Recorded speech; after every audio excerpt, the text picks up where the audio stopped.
Chapter 11, Spellcaster. After suffering heavy damage at the hands of Scott again, the Resistance splits up to lose their pursuers. Even YuGiOh has gone into hiding in order to escape Scott's forces. Showing absolutely no mercy, Scott hatches his next plot. To force YuGiOh into the open, Scott dispatches Taya, still under his mind control, with an army of her own. On the edge of the beastie Badlands, she prepares to perform a forbidden magic spell that will destroy the world. And in this magic ritual, Taya must offer herself as tribute. Hearing this, and fully aware that it is a trap set by Scott, YuGiOh and friends set off to save Taya. Red 2 standing by, all four lit and in the green. Welcome back to YuGiOh, the Falsebound Kingdom. We have temporarily lost 3 marshals, but we can still use their monsters. Joey has his monsters available, Bakura, and Taya's team is still available. So, let me see. I think what I might do is switch Taya's team over to Fizdus for a while.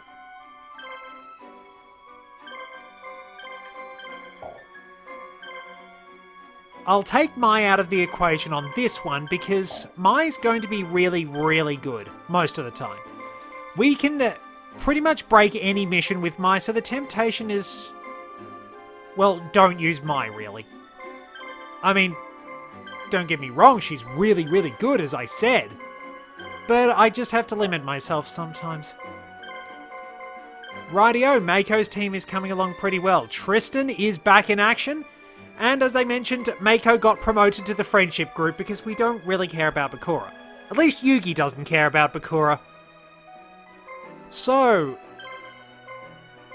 okay, so that's coming along nicely. There's nearly full compatibility there. That's good. Pity there are no real power-ups for dragons, but Shimon's team, man, Neck Hunter really got it, dare I say it, got it in the neck last mission. Oh, but let's see.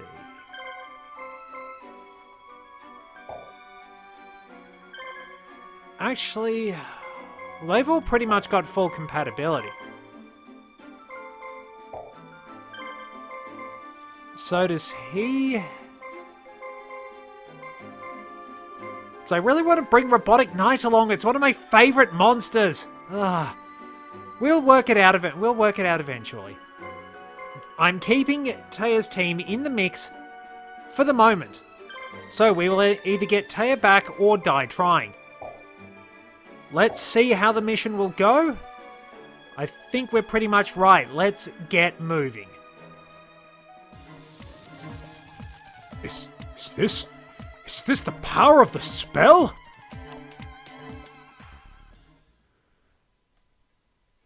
So we have to free Air Shrine. We need to get moving. What have we got? Looks like we got ground units coming in hot.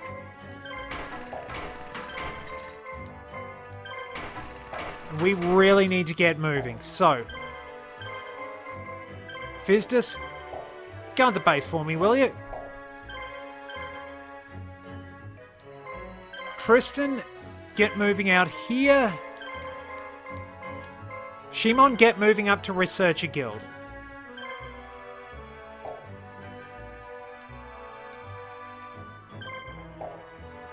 We're gonna have a pretty tough time of it, but we should be able to do it.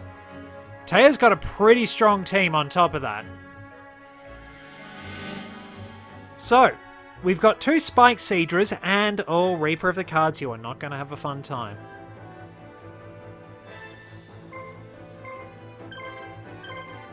Nobody's got healing. And those Spike Seedras aren't super strong. So, let's basically rip Reaper of the Cards a new one. And yeah, it just isn't your day, is it, buddy? They will eventually get special attacks, but for now they're probably not that big a threat. Especially since we've got the barricades. Alright. Add another one to the Tempted Fate counter.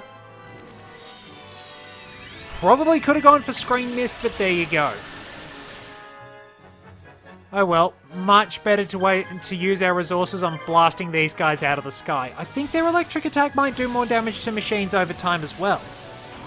It is interesting to note that some attacks will not necessarily have special effects automatically. Some monsters do have to learn them. It's a little weird, this game. We can get 2 monsters here. One of them we get after beating the level. One of them we have to free a certain location. Well, let's keep thrashing.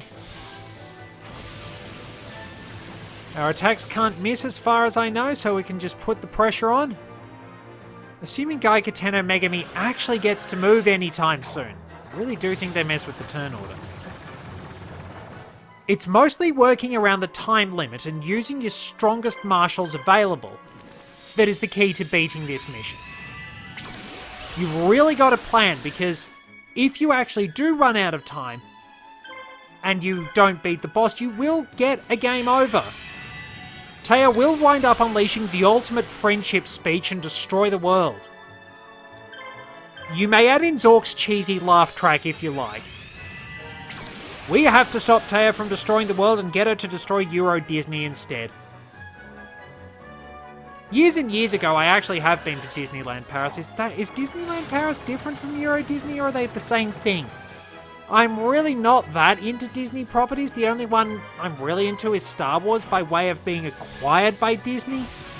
And even then, I'd probably admit that it's been hit and miss as far as the movies went. But I'm not going to get into that lengthy discourse. So there we are, good results. Probably should get Mako in for the next one. Need to get Yugi out and about as well.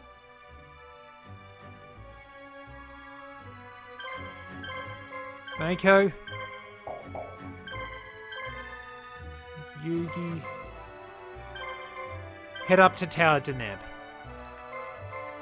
Who's at Tower Deneb anyway? Alright, so that shouldn't be too much of a challenge. Yugi should handle the... Oh, if I retreat for just a little bit... Because this could be a pretty tough battle. I need to start doing dirty tricks.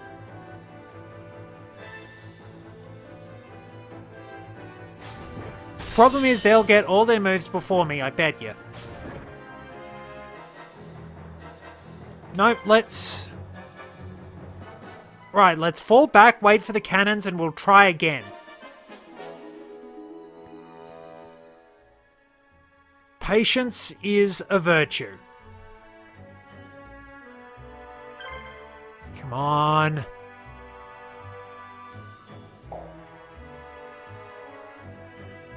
Oh, just before he got there. Thank you, Catapult Turtle. Now we can fight. I know it's a little bit cheap, but it's a good strategy. Cheap strategies do work sometimes. I suppose that's why the effective ones get considered cheap, in all fairness. But yep, just... Also got to see if there are any healers among the group. That's the one thing I didn't think of. Alright, so we've got the chance. No healers. But we could probably knock Zanki out with a spear to the guts. Okay, that battle guard is fairly strong for the level of our enemy. Let's hose down Mystic Horseman.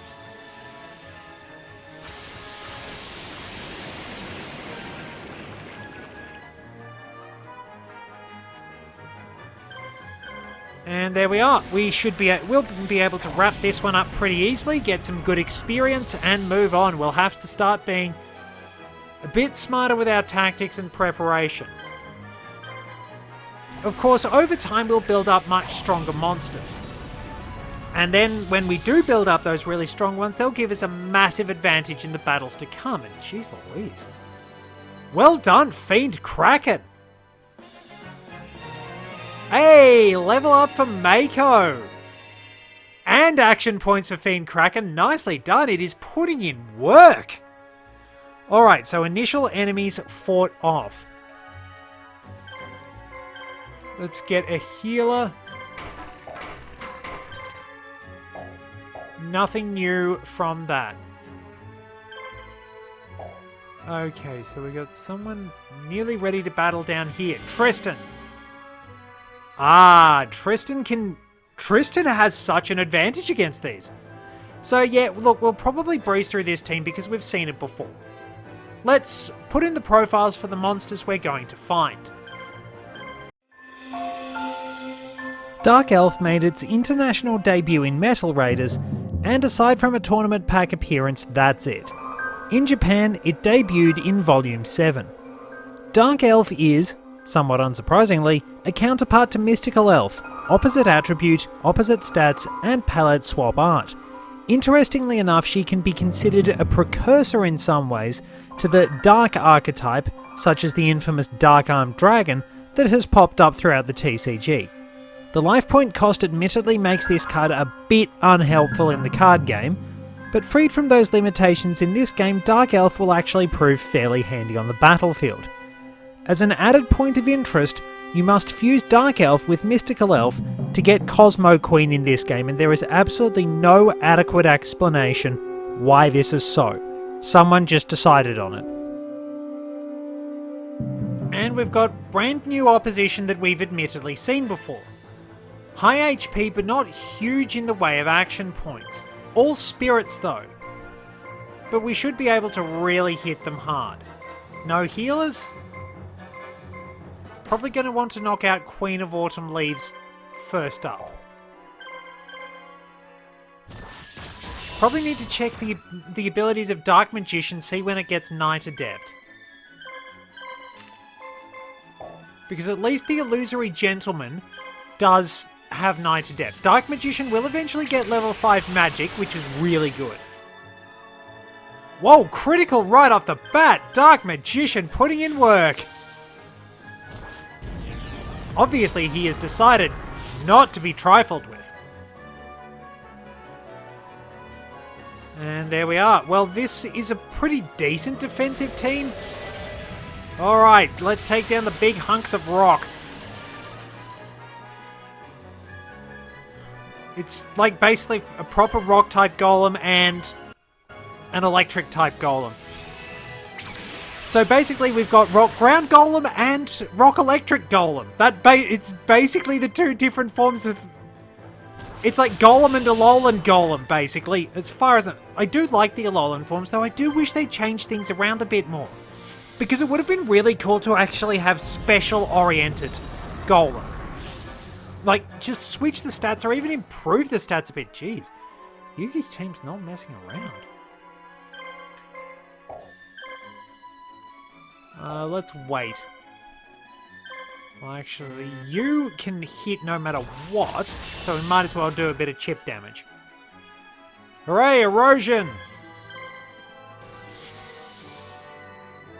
But yeah, I really wish they did vary things a little bit more, because even though they get some good typings and some different moves that can help them out, some of them don't really get to do a lot more in terms of stats. They will play relatively similarly.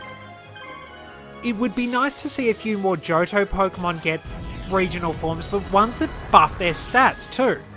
Because in all fairness, Johto Pokemon really need some stat buffs. But, well, there you go. We've got that one sorted out. But yeah, I'm going all over the place in topics in all fairness, because we know how the fights go. They go pretty smoothly. Yugi wins the day, blah, blah, blah. I don't really have a lot to talk about when it comes to Yu-Gi-Oh! The card game, because I am so out of the loop with everything. Raigeki made its international debut in Legend of Blue Eyes White Dragon. It's reappeared a lot despite usually being on the forbidden list. In Japan it debuted in both versions of the starter deck and their Legend of Blue Eyes White Dragon.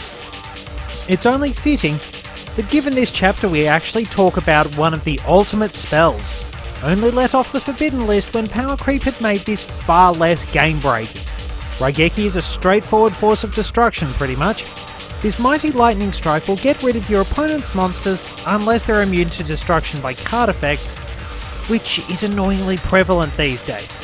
It's still a very handy card which can turn the tide, with many homages like Raigeki Bottle, Raigeki Break, Flash of the Forbidden Spell and Crystal Raigeki being released throughout the years. Looks like Tristan's up first. Dragon Seeker is usually pretty fast, but we don't have any dragons to worry about.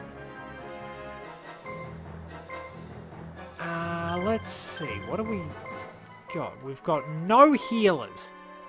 And a basic insect. I mean, at least give it insect armor with laser cannon, for heaven's sake. So yeah, I'm really out of the loop when it comes to the actual Yu-Gi-Oh card game. Probably, I did stick around for quite a bit, but the most prominent era for me was the 5Ds era, which is why I've put up some profiles of synchro monsters along the way, because those are some of my favourites, specifically the psychic types. That has been probably my best deck for a long time, or pretty much anything that does involve psychics like the Gusto along the way. Basically, synchro summoning was kind of my forte, but I would say I've sort of dropped off a bit after that. I did have a few decks during the early days of the XE's era, but then it just sort of got a bit ridiculous, and it wasn't really super fun to play if you weren't using all the really busted metagame decks, which is a bit sad. I mean, you can still have some fun with some casual decks along the way. My absolute favourite deck, of the ones I have, well, I've only got a couple now, but the absolute favourite I've got is a normal monster deck. I still need to get some better support cards for it, just to really buff it up, because the idea is that it's got a lot of really good, really powerful spells and traps, and all the monsters are really crappy normal monsters. Like, we're talking the things I've been ragging on the entire time during this, basically. We're talking, we've got stuff like Hinotama Soul, we've got stuff like Sandstone, we've got stuff like, I don't know, like Mega Thunderball. We have the worst of the worst, basically. Really crappy normal monsters, terrible tribute summon stats, and that's just half the fun of it. Well, that's all the fun of it, in all fairness, because if I hold off against someone, there was a really good occasion at a local market where I played, we'd often do massive multiplayer duels. And I was able to keep my cards close to my chest, so to speak, with the help of one of my friends who was really good at coming up with stupid and creative decks just right out of nowhere. He once won one of those multi-way games by cobbling up a deck from cards in his folder. He knew what I was all about.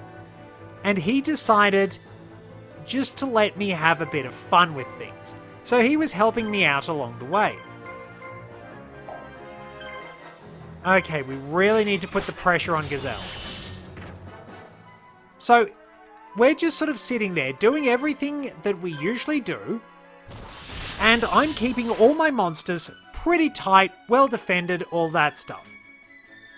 The opportunity comes to finish someone off when they only have a handful of life points. I tribute one of my crappy monsters and summon Tyhone number 2. There we are, we can take down we have 2 targets now instead of 1. And when I did summon Tyhone number 2, everyone's response was, "What the hell is that thing?" The shocked reactions that I had, such a terrible monster on the field. That was just what I was living for. It was that moment of shocked lack of comprehension, that disbelief that somebody would make such a stupid deck. That's what I was living for, and the fact that I managed to take someone out of the game with that, and ultimately won with a little bit of help from my friend, was just what I was looking for.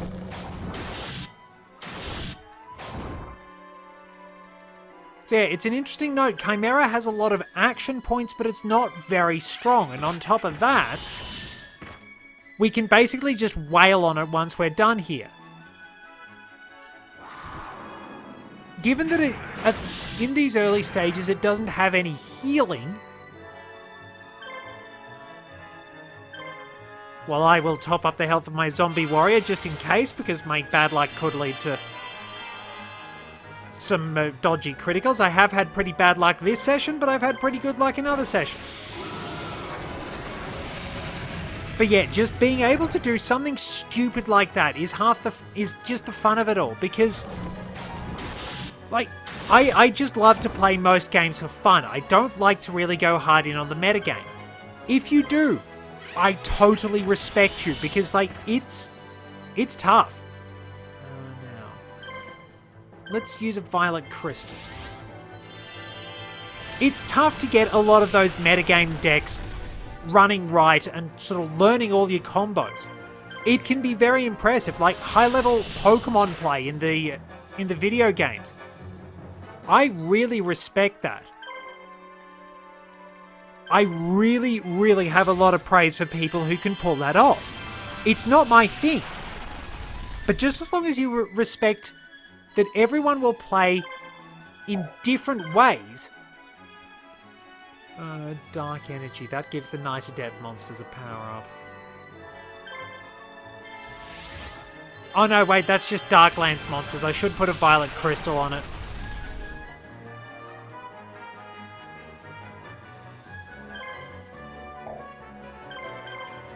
I think we're good to go, though. I can muck around a bit and just torture it if it wants to guard.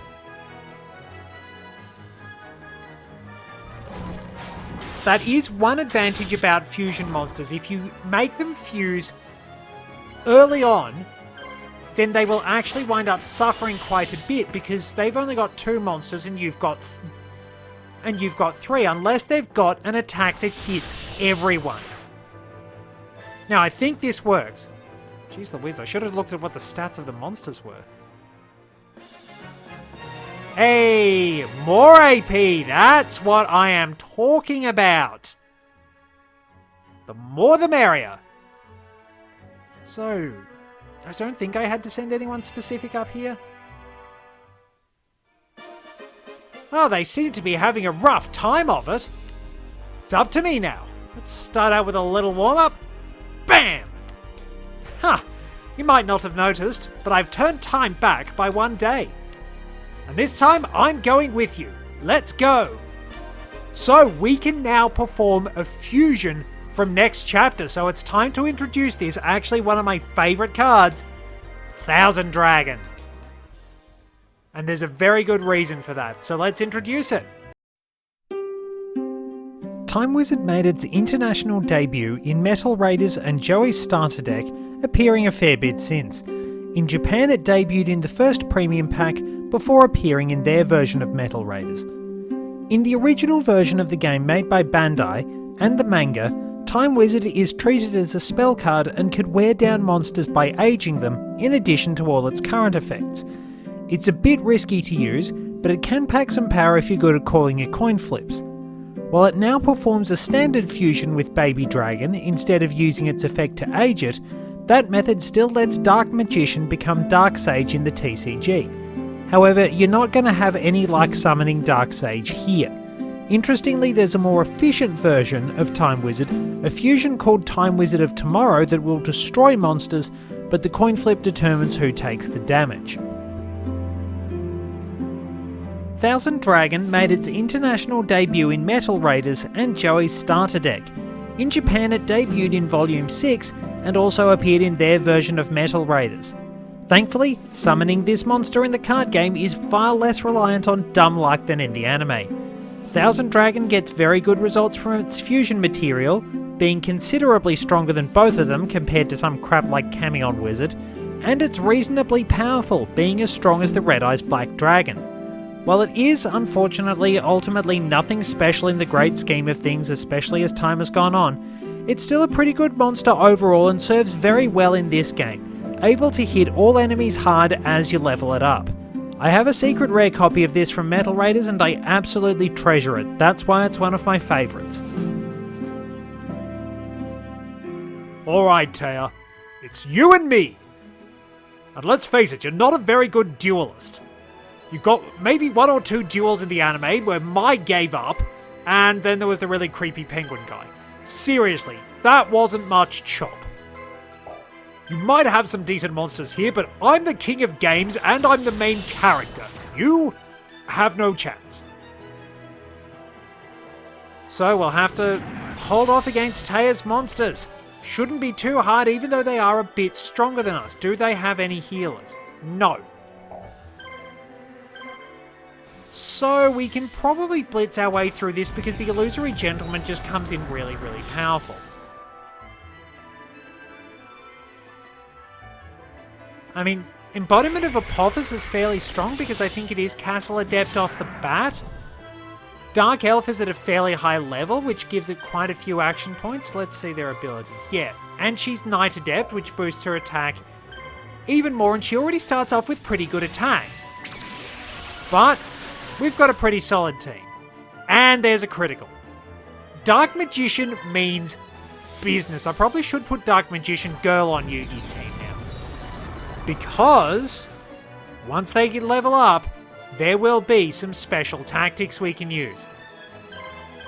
I'll have to do a little bit of reading up for the next one. But yeah, as I was trying to say, when it comes to modern Yu-Gi-Oh, I'm left in the dust. I do have my really silly decks and things, and I will build things for fun, but I really don't have much when it comes to handling all the top-of-the-line decks and some of the newer combos. Usually my best combo would involve shenanigans with Overdrive Teleporter. Basically use Teleport, summon one of my tuner monsters, bring out Overdrive Teleporter with that, or you can use Brain Research Lab. Overdrive Teleporter gets me Hushed Psychic Cleric into level 3 tuner, discard a card, Cleric banishes the monster I used to summon it, bring out a level 6, ideally I've got a level 3, maybe a level 2, then I've got access to Hyper Psychic Blaster or Thought Ruler Archfiend. So that's mostly it. And then there's the support cards and things like that afterwards. But then you've got other good combos you can pull off, like if Hyper Psychic Blaster gets destroyed, power things up with Future Glow by banishing it, then call it back with Brain Hazard. But that's really the limit of what I can do. Nice, Dark Magician has another AP. And we have got through this one pretty easily.